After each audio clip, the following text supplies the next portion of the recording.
محمد وآل محمد بآواز بلند صلوات صلی علی محمد۔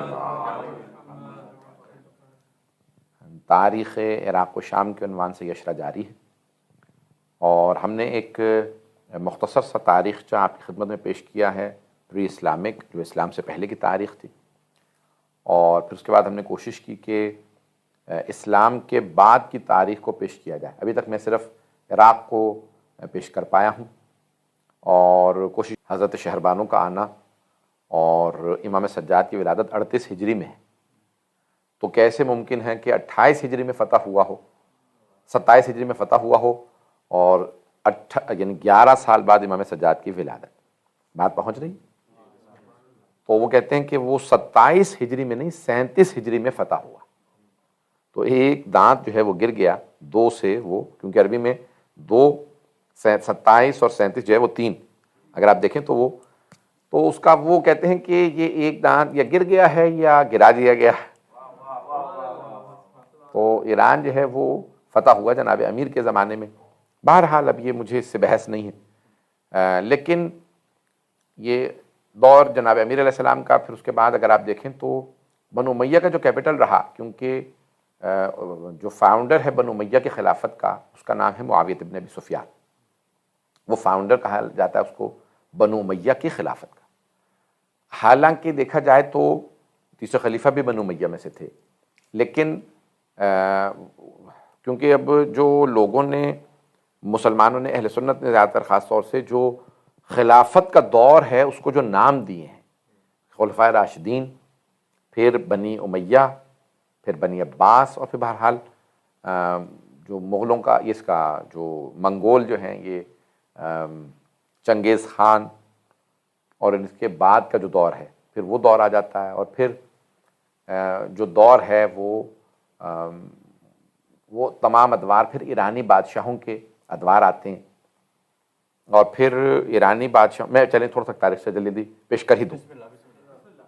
تو اب اگر دیکھا جائے تو رسالت مآب کا دور 23 سال کہا جاتا ہے، لیکن اگر پورے ایگزیکٹ دیکھا جائے تو 22 سال 5 مہینے اور 21 دن، یا یہ تقریباً اس کی ڈیوریشن بنتی ہے۔ اب اس کو راؤنڈ آف کرنے کے بعد کہتے ہیں 23 سالہ دور۔ بات پہنچ رہی؟ جناب امیر علیہ السلام نے فرمایا کہ مجھے رسالت مآب سے بہت سی چیزوں میں بہت شباہت ہے، دونوں کی ہمارے جو سن و سال ہے وہ ایک ہی ہوگا۔ 63 برس کے پیغمبر سے جب دنیا سے رخصت ہوئے، 63 برس کا میں ہوں گا۔ پتہ نہیں لوگ ہیں یا نہیں۔ مولا نے اپنے شہادت کی تاریخ بتایا کہ بھی مجھے جو شہادت ہوگی وہ بالکل جو پیغمبر کی سن و سال وہی میرا، پھر ادوار جو پیغمبر کے گزرے ہیں ویسے ہی میرے، اور جیسے لوگوں کا پیغمبر کو سامنا رہا ویسے ہی مجھے، پتہ نہیں۔ اور پیغمبر اسلام سے آپ نے بہت سی چیزوں میں اپنی شباہت کو پیش کیا کہ میں کن کن چیزوں میں پیغمبر سے مشابہ ہوں۔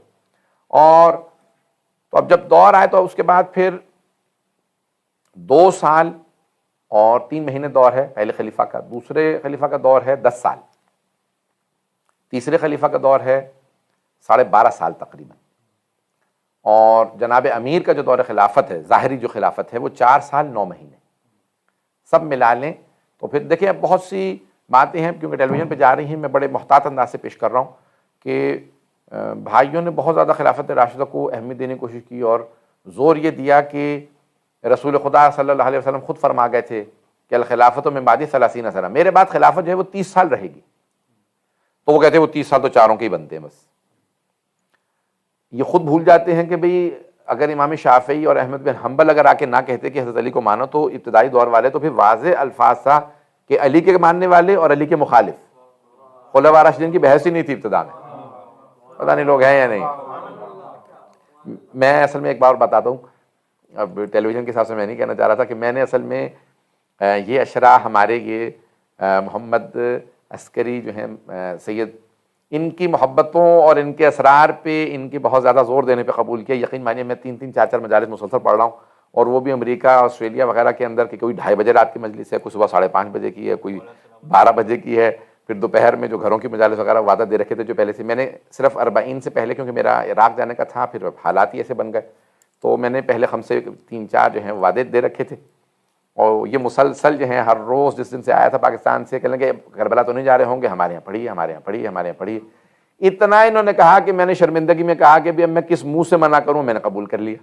قبلہ کی صحت اور سلامتی کے لیے بآواز بلند صلوات. صلی اللہ علیہ محمد وعلی. توجہ ہے لوگوں کی میرے ساتھ؟ اب یقین مانیے کہ میری نیند نہیں ہو رہی ہے، ذہن پہ میری سوار ہوتی ہے، رات میں بھی جاتا ہوں، یہاں سے جاتا ہوں، اس کے بعد ادھر 2:30 بجے پھر بھی اٹھنا ہے تو بعض کا نیند نہیں آتی. میں بہت یقین مانیے بہت کم سو رہا ہوں، اور محرم سفر میں ایسی میری نیند بھی کم ہو جاتی ہے، خوراک بھی کم ہو جاتی ہے نیچرلی طور پہ بالکل. یعنی میں بالکل ایک ڈفرینٹ موڈ میں آ جاتا ہوں، اور ذہن جو ہے وہ ایک جب انسان کے ذہن پہ ایک عزاداری کے تقدس سوار ہو تو انسان کا مزاج بدل جاتا ہے. تو میں صرف خطیب نہیں ہوں بلکہ ایک بہت بڑے عزادار گھرانے سے ہوں، تو دل سے ہی میں جو ہے عزادار ہوں، اپنے ہمارے خون میں عزاداری ہے.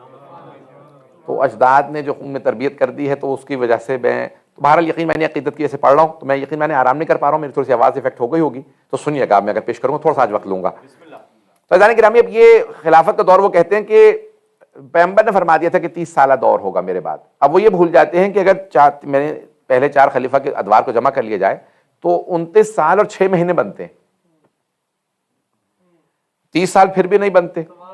توجہ ہو.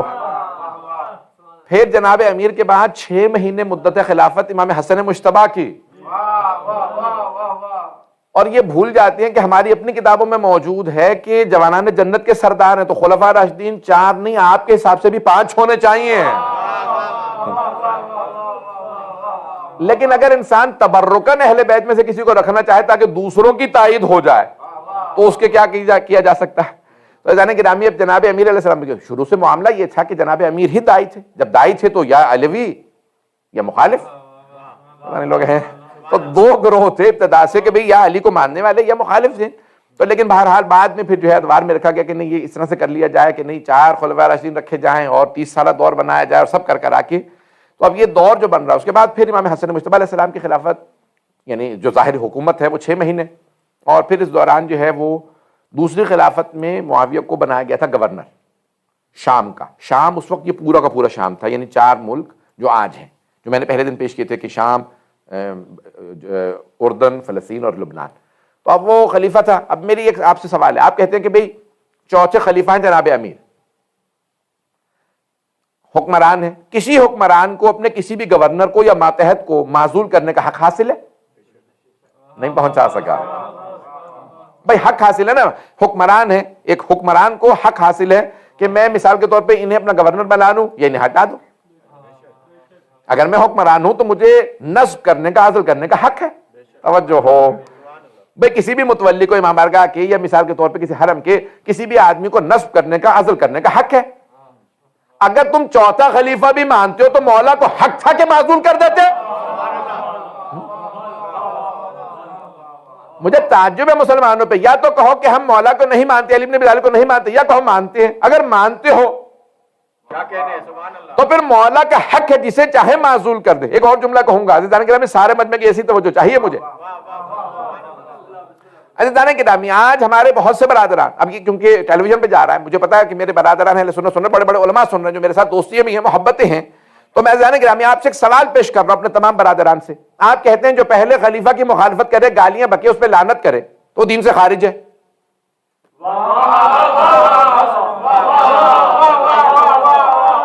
پھر آپ سے پوچھا جائے کہ اگر دوسرے خلیفہ کو کوئی گالیاں بکے، لانتے کرے، ان کو برا بلا کہے تو اس کے متعلق کیا خیال رکھا؟ وہ بھی دین سے خارج ہے.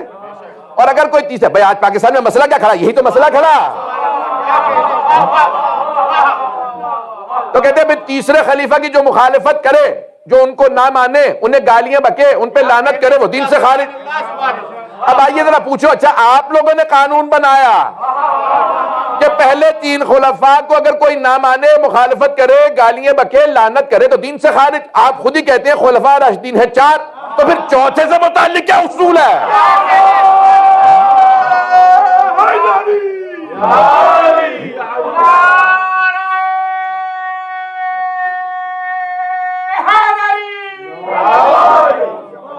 توجہ ہے نا، بات پہنچ رہی ہے میری. عزیزان گرامی، جو اصول پہلے 3 سے متعلق، اگر آپ کہتے ہیں خلفاء راشدین 4 ہے تو پھر چوتھے سے متعلق کیا اصول ہے؟ اچھا اب تک تو میں بحثیں پیش کرتا رہا کہ بھئی آپ کی تمام تاریخ کی کتابوں میں ابن کثیر تب نے اپنی تہذیب اور اپنی کتابوں کے اندر لکھا ہے کہ بھئی معاویہ جناب امیر علیہ السلام کی توہین کرتا تھا. اب اس سال میں باقاعدہ ویسے ہی مطالعہ کر رہا تھا تو مجھے اس سال صحیح بخاری تک میں مل گیا یہ حوالہ, اور کئی مرتبہ ان کے بڑے بڑے بزرگ علماء سے جب میں نے کہا بھئی حوالے موجود ہے, کہتے ہیں یہ تاریخ کو نہیں ہم مانتے, تاریخ کی کتابیں ہیں. میرے بھائی آپ کے مورخ ہیں, یہ ہمارے مورخ تو نہیں ہیں. پتہ نہیں لوگ ہیں یا نہیں ہیں. بھائی طبری ہمارے مورخ نہیں ہیں, یہ آپ کے ہیں. ابن کثیر آپ کے مورخ ہیں. یہ اتنے بڑے بڑے, سب سے زیادہ آپ کہتے ہیں ابن کثیر سب سے مستند ہے, تو ان تک نے تو لکھ دیا کہ عمر ابن عاص نے کہا بھی تو حج پہ آیا ہوا ہے, احرام باندھ رکھا ہے, تو پھر بھی علی کا نام لے لے کے گالیاں بک رہا.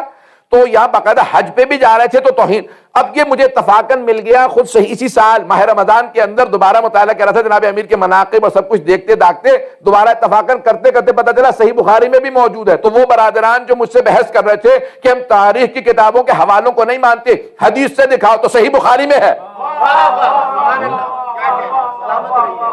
صحیح بخاری میں ہے کہ جناب امیر علیہ السلام کا نام لے کے توہین کی جاتی تھی. تو اب یا تو کہو کہ بھی پہلے 3 کے متعلق بھی اصول نہیں ہے, اور اگر ہے تو پھر چوتھے کے متعلق بھی اصول مانو. لیکن کیونکہ چوتھے سے متعلق بڑے بڑے بزرگ مرد بھی اور لعنت اور تبرے سے زیادہ تو یہ ہے کہ بھئی مقابلے پہ نہ آؤ, جنگیں نہ کرو اور توہین نہ کرو, مخالفت نہ کرو, گالیاں نہ بکو. فیضان گرامی جو پہلے 3 سے متعلق اصول ہے, اگر 4 مانتے ہو تو پھر چوتھے کے متعلق وہی اصول بناؤ. بات پہنچ رہی ہے عزیزان گرامی؟ اگر بات واضح ہوگی تو آگے بڑھ جاؤں. تو عزیزان گرامی اب یہ تمام اصول ہیں, ضوابط ہیں, قواعد ہیں, تو تاریخ کے قوانین. اچھا جو اصول خود بناتے ہیں وہ خود بھول جاتے ہیں کہ ابھی ہم نے یہ اصول بنایا. ابن خلدون نے مقدمہ تاریخ لکھا, پھر اس کے بعد تاریخ ابن خلدون مشہور ہے. ابن خلدون کا بہت بڑا نام ہے, صرف مورخ نہیں ہے. سوسیولوجی سے اس زمانے میں جب سوسیولوجی کا تصور ہی نہیں تھا, انہوں نے پوری کی پوری سب چیزیں لکھی. مقدمہ تاریخ لکھا, اس کے بعد جب تاریخ لکھی تو خود ہی بھول گئے مقدمے میں نے کیا لکھا. آپ کہیں گے کسی کو تو چھوڑ دو. آج پتہ نہیں سارا دن کیسا گزرا ہے کہ آج جو ہے وہ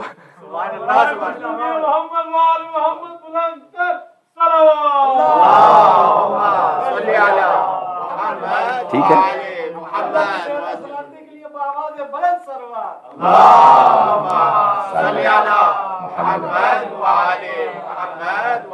یقین مانی 14واں دن ہے, اسی طرح سے آرام نہیں کر پا رہا ہوں, لیکن پیش کر رہا ہوں کہ وہ ابن خلدون خود ہی یاد رکھ لیتے میں مقدمے میں کیا کچھ لکھ کے آیا ہوں. تاریخ لکھو تو کیسے لکھو.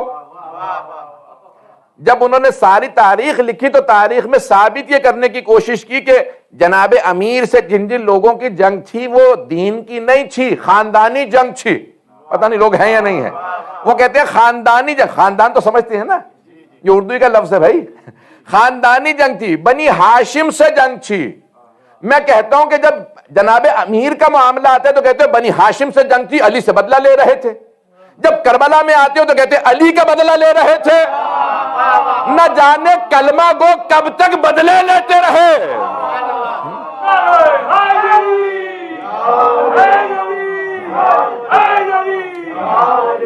بات پہنچ رہی ہے جانے کی راہ. اب یہاں پہ پیش کر رہا ہوں آپ کے لیے کہ خود پیغمبر اسلام نے بھی جب کہا کہ قد جان الامر, یا اماں چچا جان اللہ کا حکم آ گیا ہے, فماذا عندک, تو آپ کی رائے کیا ہے. مسلمانوں نے یہی لکھا سب نے تاریخ میں کہ جناب رسالت میں آپ نے اپنے چچا سے پوچھا. اللہ اکبر. بھائی جب لکھ رہے ہوتے ہو تو کیا پڑھ کے سمجھتے بھی ہو یا ویسے ہی لکھ دیتے ہو کہ ہم نے لکھا کیا ہے. فماذا عندک, یا چچا جان قد جان الامر, اللہ کا حکم آ گیا ہے. یعنی کیا حکم, کون سی بات ہو رہی ہے. یعنی رسالت کا اعلان کرنے کا اللہ کا حکم آ گیا. پہلے سے رسول تھے, اعلان کا حکم آ گیا, اللہ کی طرف سے حکم آ گیا, اعلان کر دیجئے. فماذا عندک, چچا جان آپ کی رائے کیا. تو پوچھ کیا رہے تھے. آپ نے جب لکھا کہ رسول خدا نے کہا چچا جان امر آ گیا, اللہ کا حکم آ گیا ہے, آپ کی رائے کیا, تو یہ پوچھ رہے تھے کیا کہ میں اعلان رسالت کروں یا نہ کروں, یا کار رسالت کروں نہ کروں. پتہ نہیں لوگ ہیں, میں رسالت کا کام کروں نہیں کروں, شریعت پہنچاؤں نہیں پہنچاؤں, اعلان کروں نہیں, یہ پوچھ رہے تھے. نہیں, توجہ, یہ نہیں پوچھ رہے تھے کار رسالت کروں یا نہیں کروں, وہ تو کرنا واجب تھا. پوچھ رہے تھے کیسے کرو. اللہ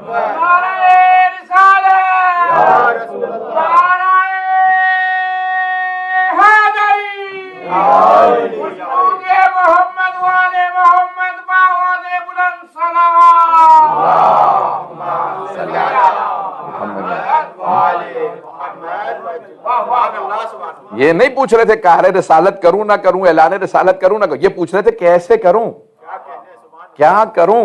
تو جناب ابو طالب نے کہا قل ما شئت، جو چاہیں کہہ دیجئے، جو چاہیں کر دیجئے، آپ کے چچا آپ کے ساتھ کھڑے ہیں، بھائی توجہ ہو، قل ما شئت، ہے میرے بھتیجے، جو چاہیں آپ اپنی رسالت کا اعلان کیجئے، کار رسالت شروع کر دیجئے، جیسے چاہیں کیجئے۔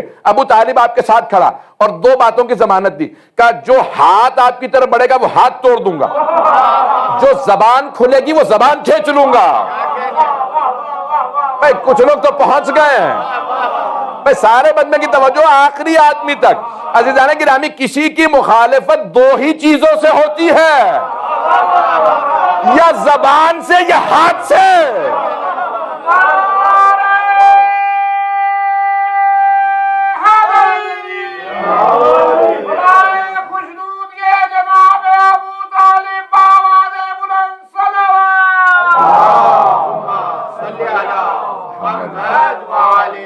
اور فرمایا آپ نے بھئی کسی کی مخالفت یا زبان سے ہوتی ہے یا ہاتھ سے ہوتی ہے۔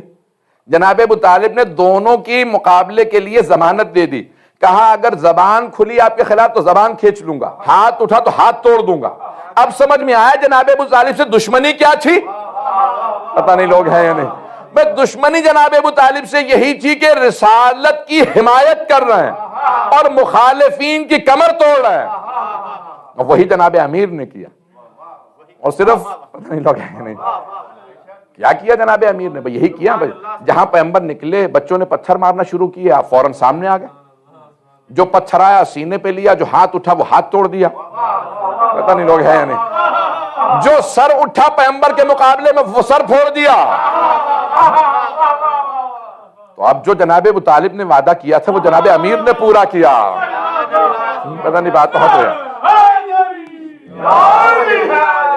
بس بھئی یہ جناب خاندان جناب ابو طالب نے وہ کر دکھایا اور ہر جگہ اسی انداز سے کام کیا۔ اب عراق کے اندر بھی یہی حال تھا، وہاں پہ مخالفین سر اٹھا رہے تھے۔ جب مخالفین نے سر اٹھایا تو اللہ نے کسی نہ کسی کو خاندان اہل بیت سے بھیجا، پتہ نہیں لوگ ہیں یا نہیں، یا اہل بیت سے تھے یا ان کے چاہنے والے تھے۔ بھئی کسی دشمنوں کے چاہنے والوں میں دم ہی نہیں ہے کہ باطل کا قلع کما کر سکے۔ باطل سے لڑنے کے لیے شیر کا دل چاہیے ہوتا ہے، وہ یا علی کے پاس ہے یا علی والوں کے پاس ہے۔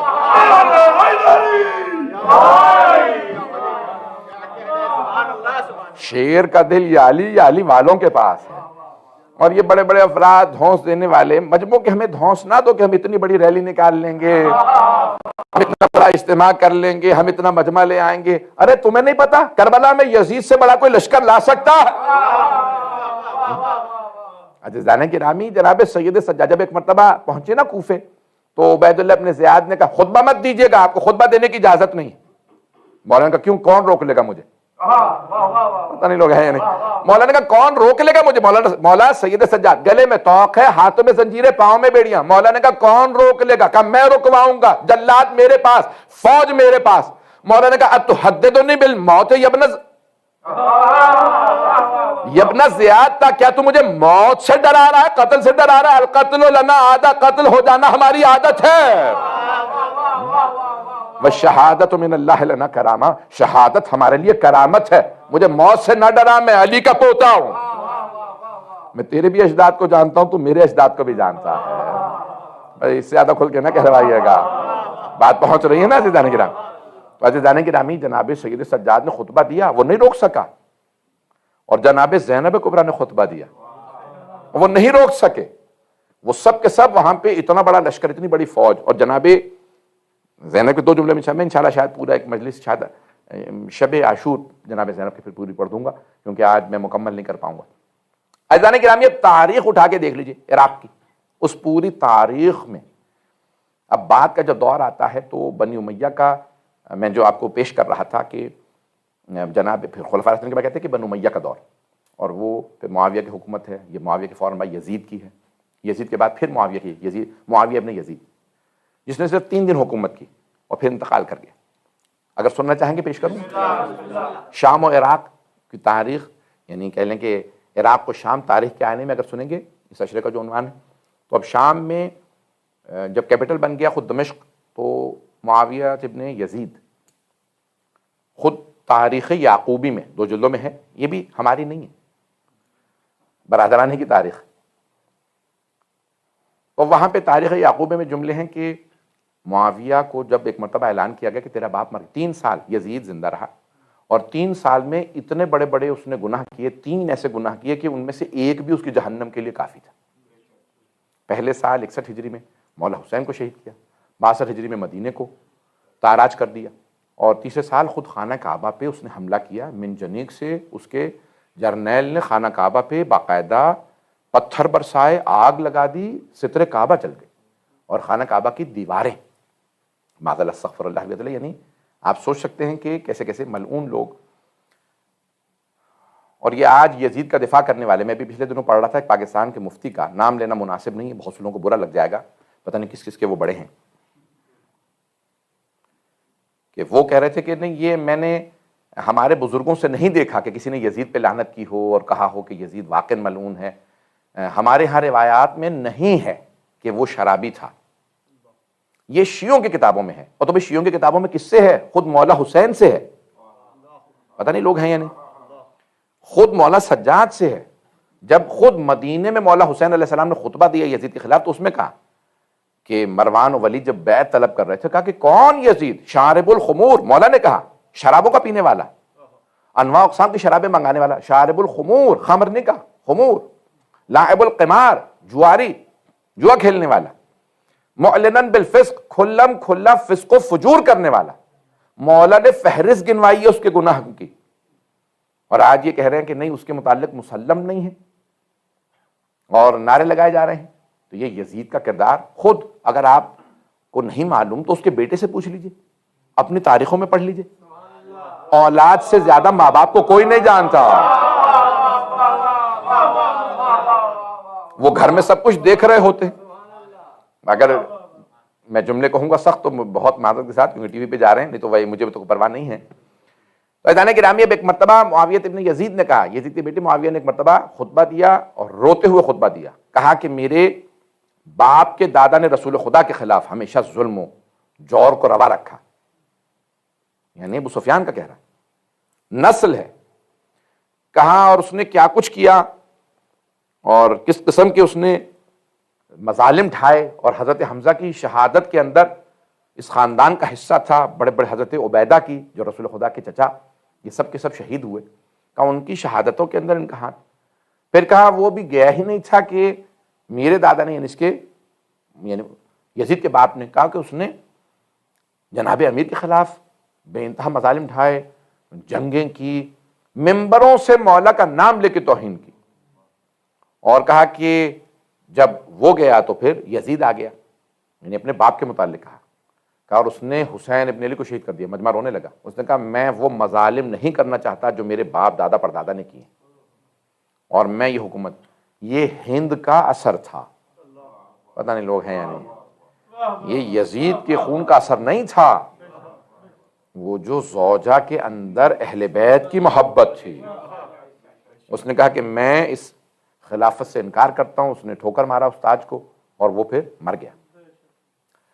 بہرحال پھر اس کے بعد اسی خاندان کے کزنز وغیرہ سب، مروان اور پھر مختلف لوگ حکومت میں ایک کے بعد یہ کے بعد دیگری آتے رہے، ہشام بن حکم، عبد الملک ابن مروان، پھر ایک پوری فہرست ہے خلفاء کی، چل رہا ہے نا میرے ساتھ لوگ۔ تو کچھ عرصے شام کیپٹل رہا، پھر دوبارہ منتقل کر کے مدینہ کیپٹل بنا دیا گیا بنو امیہ کی طرف سے، کیونکہ بہت سے ایسے نام ہیں کہ جو مدینہ ہی میں تھے، پھر انہوں نے کیپٹل چینج کیا، لیکن جب چینج کرنا چاہا تو وہ سیٹلمنٹ نہیں ہوئی، اور اس کے بعد ان میں آپس میں لڑائیاں جھگڑے شروع ہو گئے، اور کوفہ سینٹر رہا، اور اس دوران پھر مسلسل تحریکیں اٹھتی رہیں شیعوں کی طرف سے اور اہل بیت کے چاہنے والوں کی طرف سے اور بہت سے مخالفین کی طرف سے، لیکن اہل بیت کے نام پہ تو مختلف تحریکیں اٹھی ہیں بنو امیہ خلاف۔ اب ایک پوری فہرست ہے تحریکوں کی۔ تو شام انہوں نے اپنا کیپٹل بنائے رکھا، واپس مدینہ لے جانا چاہا، لیکن مدینہ کے اندر پھر آل محمد علیہ السلام کے چاہنے والے ایسے تھے کہ جو پھر انہیں برداشت نہیں کرتے تھے، تو پھر یہ واپس دمشق آ گئے۔ کوفہ پھر انہوں نے بڑا تمرکز رکھا، اور پھر اگر آپ دیکھیں تو وہیں پہ ان کے خلفاء کی قبور یعنی قبریں وہیں. پھر بہرحال چھٹے امام کے دور میں، بہرحال پانچویں امام کے دور میں، چوتھے امام کے بعد سے شورشیں شروع ہو گئی تھی عراق میں، مدینے میں بھی، لیکن زیادہ عراق میں، کیونکہ کربلا میں امام حسین علیہ السلام کی شہادت ہوئی اور وہاں پہ پھر بہت زیادہ تحریکیں اٹھی. میں پوری تاریخ کو جلدی جلدی پیش کر رہا ہوں. چلنا چاہیں گے نا؟ اب کیا کروں کہ اب یہ تاریخ کے جو محمد والے محمد بآواز بلند صلوات.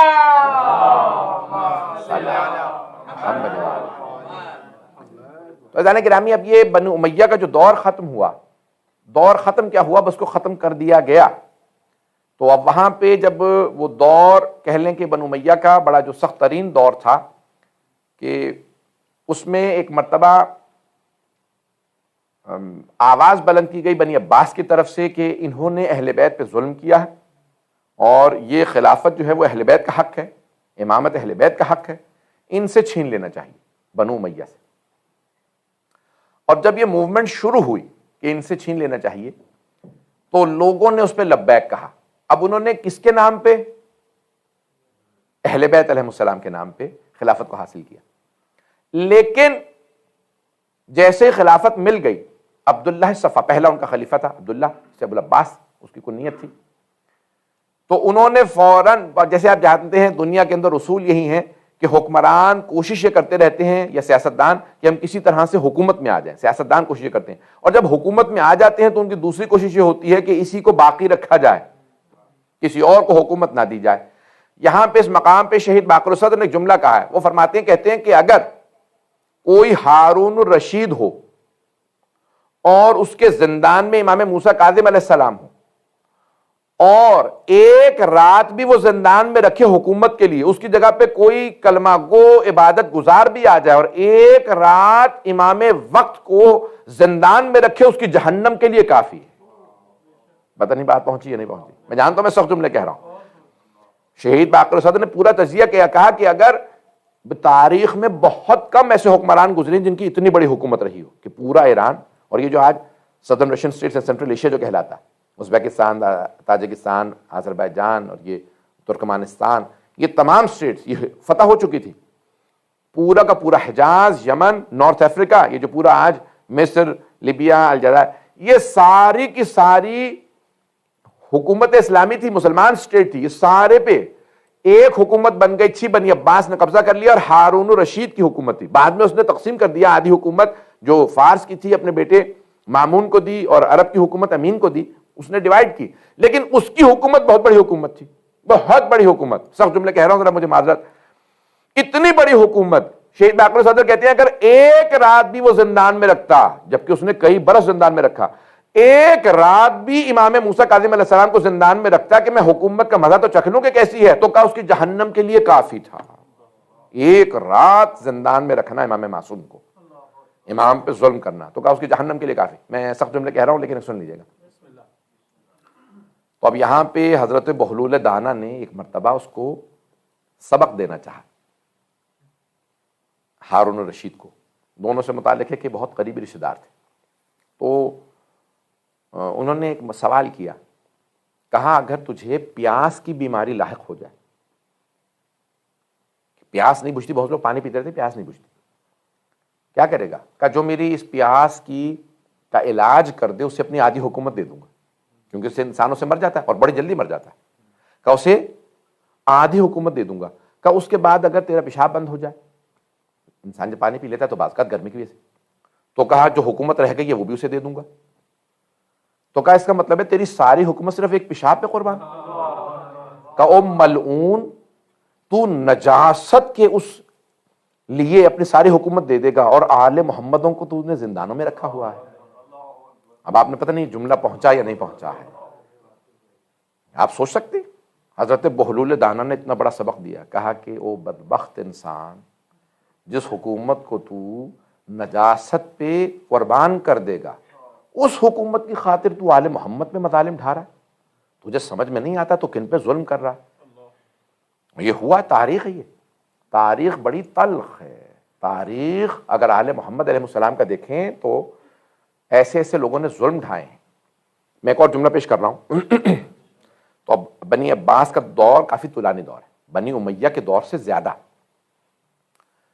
تو 30 سال خلفاء راشدین کا دور لگا لیں، 70 سال 71 سال جو ہے 71 ایئرس، کیونکہ الف لام میم 71 کا عدد بنتا ہے.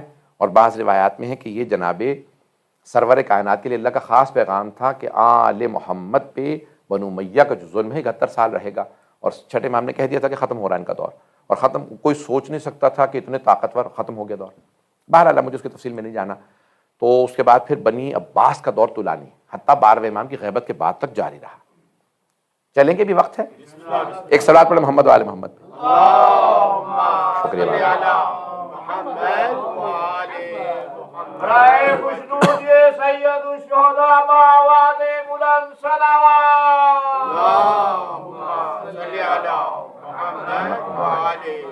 بس بھئی میں نے بہت زحمت لے لی، 10 سے 15 منٹ کی زحمت دوں گا اور آپ کو. تو تاریخ جو ہے وہ بنی عباس کی اگر آپ دیکھیں تو طولانی تاریخ ہے. اور بڑے بڑے مفکرین کہتے ہیں کہ انہوں نے آل محمد علیہ السلام پہ بنو امیہ سے بھی زیادہ ظلم کیا بنی عباس نے، جبکہ رسول خدا کے چچا عباس کی نسل سے تھے، عبید اللہ ابن عباس کی نسل. 2 ان کے بیٹے تھے، عبداللہ ابن عباس اور عبید اللہ کے. تو اب یہ کیوں کہ انسان جو قریبی ہوتے ہیں بعض اوقات ان کو عزیز رشتہ داروں کو بعض اوقات حسد ہوتا ہے. مغلوں کی تاریخ دیکھ لیجئے، اوروں کی تاریخ دیکھ لیجئے، تو ایک پوری تاریخ ہے کہ جنہوں نے ایک دوسرے پہ ظلم کیے، مظالم ڈھائے. کربلا کے اگر واقعے کو آپ نفی کر دیں تو کہتے ہیں اس سے بھی زیادہ زندانوں میں انہوں نے رکھا، زندانوں میں رکھا، مسلسل زہر دلواتے رہے. اور آئمہ بہت سے بہت جوان تھے. امام محمد عقیل علیہ السلام صرف 25 برس کے تھے جب ان کی شہادت ہوئی. امام حسن عسکری علیہ السلام صرف 28 برس کے تھے. امام علی نقی علیہ السلام صرف 41 برس کے تھے. اب آپ سوچ سکتے ہیں کہ انہوں نے مسلسل ائمہ کو زہر دیا اور پھر ان کے بیٹے اور بیٹیوں کو مسلسل شہید کیا. یہ جو آج آپ کو عراق میں، ایران میں مسلسل آپ جہاں جائیں امامزادوں کی روضہائے مقدس ہیں، ان روضہائے مقدس کو کیوں بنایا گیا وہاں پہ؟ کیونکہ مسلسل بنی عباس نے ان کو شہید کیا، ان کو قتل کروایا، مسلسل ان کے لیے فوجیں بھیجتے رہے، ان پہ حملے کرتے رہے، ائمہ کے بیٹے بیٹیوں کو زہر دلواتے رہے، اور جہاں جنگ ہوئی ان کو مار دیا گیا. بہرحال تو اور ان میں جو بدترین جو دور گزرا ہے وہ کہتے ہیں کہ سب سے جو ظالم بادشاہ گزرا بنی عباس کا وہ تھا متوکل عباسی. مکمل کروں موضوع، متوکل عباسی. اور یہ امام علی نقی علیہ السلام کے دور میں تھا، اور اس نے اتنے مظالم کیے ہیں کہ خود چاہتا تھا کہ کربلا کا نام و نشان مٹا دے. اس نے یہاں تک چاہا کہ امام حسین کی قبر کا نشان مٹا دے، اور قبر کا نشان مٹا دیا. پھر امام علی نقی علیہ السلام نے لکھا، کہا جہاں سے سدر کا پودا اگے گا وہ میرے جد کی قبر پہ سایہ کرے گا. باب سدرہ جب آپ جائیں گے، سدر کا پودا ایک چھوٹا سا درخت ہوتا ہے، بیری کا درخت اگے گا. اور مولا نے پھر نشان بتایا کہ یہ نشان ہے میرے دادا حسین ابن علی علیہ السلام کی قبر مطہر کا. اور تاریخ ہے کہ اس نے باقاعدہ کہا کہ فرات کو قبروں پہ سے گزار دو، تو انہوں نے باقاعدہ دریائے فرات کو کھودا، اس کے لیے نیا راستہ بنایا، اور ایک دن انہوں نے باقاعدہ پانی کو کھول دیا کہ یہ قبروں پہ سے گزر جائے. جیسے ہی پانی بہتا ہوا آیا، قبروں کے 2 طرف سے ہوتا ہوا گزر گیا. وسط میں مرکز میں قبریں تھیں شہداء کی، 2 طرف سے پانی گزر رہا تھا. متوکل آیا، کہا یہ کیا؟ کہا یہ پانی خود بخود 2 حصوں میں تقسیم ہو گیا. کہا اس کو واپس پرانے راستے پہ پلٹا دو، کہیں ایسا نہ ہو کہ شیعہ دیکھ لیں، ان کے ایمان میں اور اضافہ ہو جائے. وہ اگر حسین ابن علی کا شہادت کے بعد کا معجزہ دیکھیں. سن رہے ہیں نا حضرات؟ میں میرے میں جتنی طاقت ہے میں اتنے ہی زور لگا کے پیش کر رہا ہوں. اس کے بعد یہاں تک ہے کہ اس نے کہا کہ بھئی یہ حل چلوا دو. تو جیسے ہی جناب سید الشہداء کی قبر پہ بیل کو لے کے آئے، وہ رک گیا. انہوں نے اس کو مارا لیکن وہ آگے نہیں بڑھتا تھا. تو ایک مرتبہ متوکل نے کہا کیا بات ہے، بیل سے کیوں نہیں ہل چلا رہے حسین کی قبر پہ؟ کہا خلیفہ یہ خود رک گیا. کہا یہ جانور ایسے کیا معلوم کہ یہاں کس کی قبر ہے؟ خود آیا، اس نے اتنا مارا بیل کو کہ بیل کو جان سے مار دیا، لیکن وہ بیل جناب سید الشہداء کی قبر پہ نہیں گیا. تاریخ میں ہے کہ کیا کیا مظالم نہیں ڈھائے گئے. اور یہاں تک ہے کہ جناب سید الشہداء کے زائرین پہ اتنے ظلم ڈھائے گئے ہیں، ایسے ایسے ظلم روا رکھے گئے. مجالس پہ پابندی تھی، سادات بتا نہیں سکتے تھے ہم سید ہیں، اور مجلس اگر کوئی کر لیتا تھا تو اسے مار دیا جاتا تھا کہ تم نے حسین کی مجلس رکھی کیسے.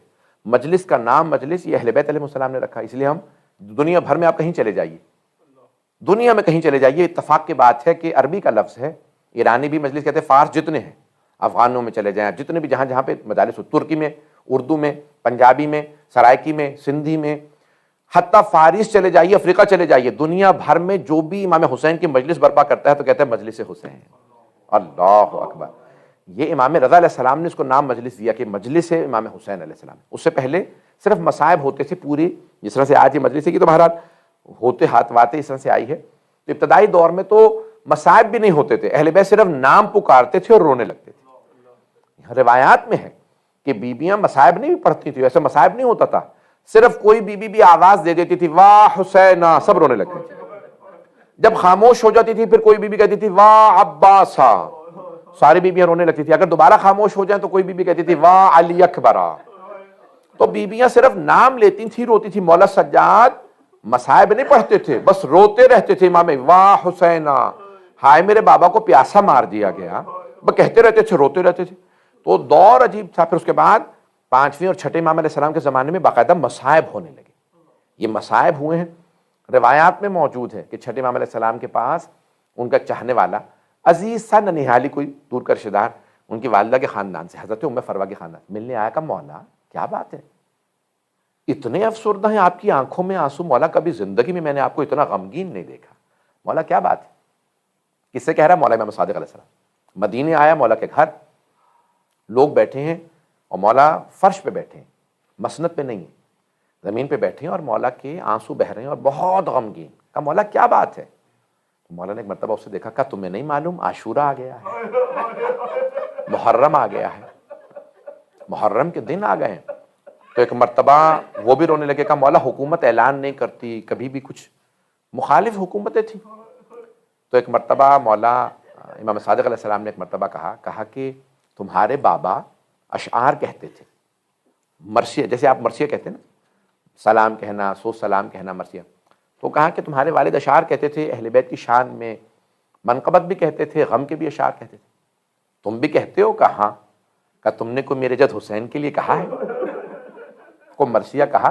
اس نے کہا ہاں مولا، اتفاق کی بات ہے میں نے امام حسین علیہ السلام کے لیے مرثیہ لکھا۔ تو مولا رونے لگے، کہا کہ سنا دو، میں رو لوں گا، یعنی رونے کے لیے کہتے ہیں کہ آپ سنا دیجئے تاکہ میں گریہ کر لوں۔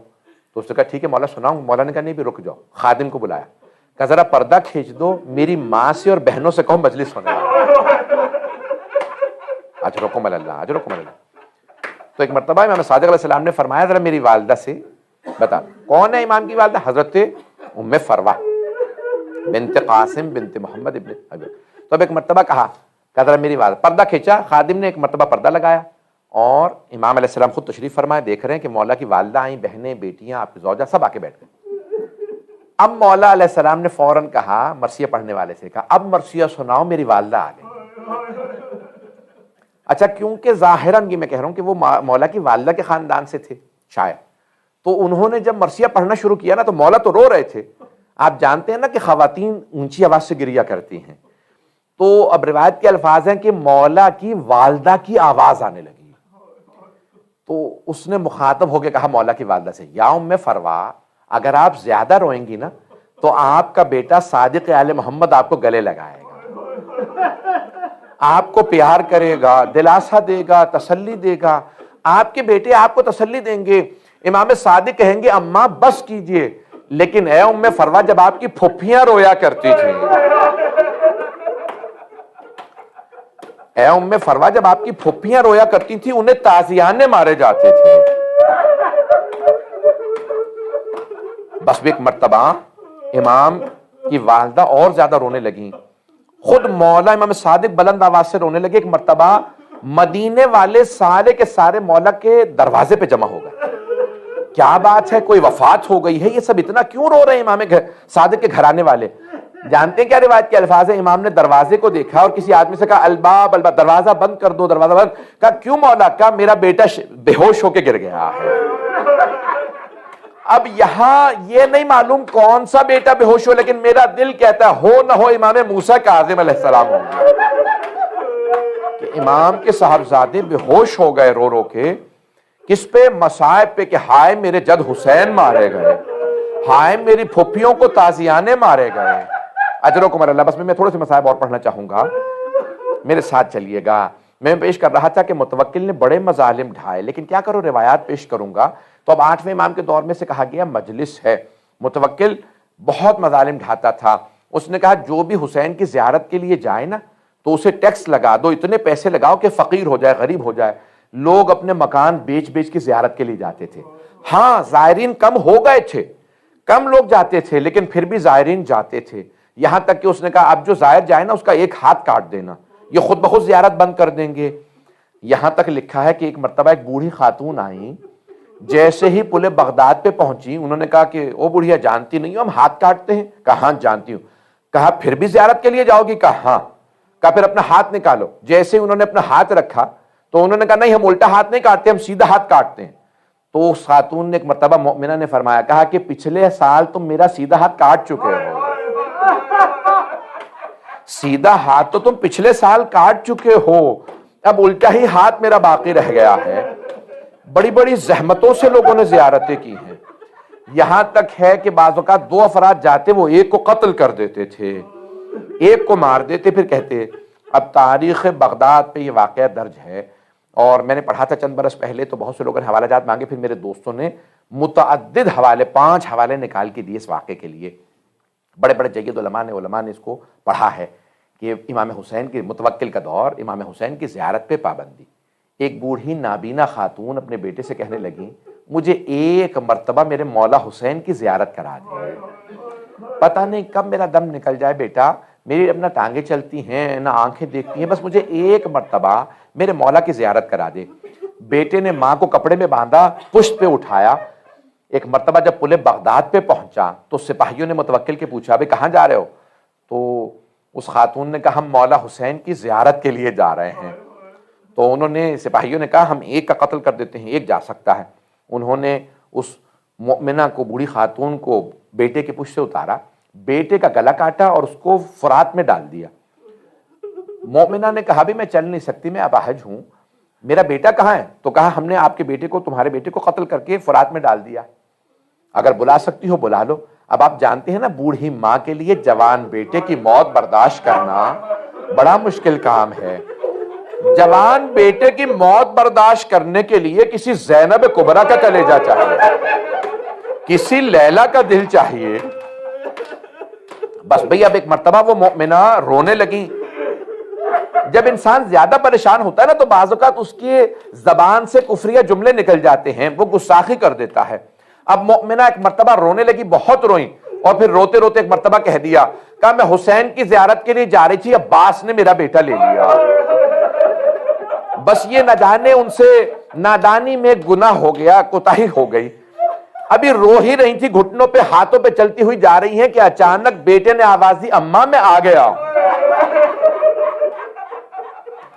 مؤمنہ نے سوال کیا بیٹا کون ہے تیری آواز میرے بیٹے سے ملتی ہے؟ کہا اماں میں ہوں، میں آپ کا بیٹا، لیکن سپاہیوں نے کہا تھا انہوں نے آپ کو قتل کر کے فرات میں ڈال دیا۔ کہا ہاں اماں میں مر گیا تھا۔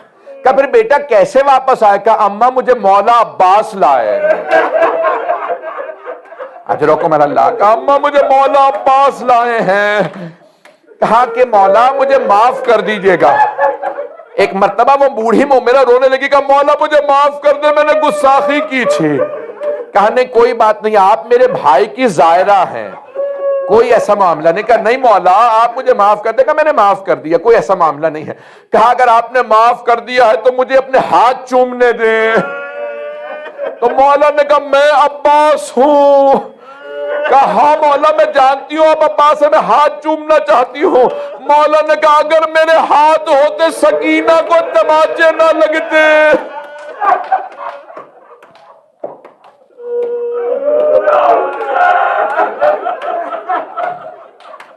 کہ میری بھتیجی سکینہ کو تماچے نہ لگتے۔ الا لعنت اللہ علی القوم الظالمین وسيعلم الذين ظلموا أي منقلب ينقلبون۔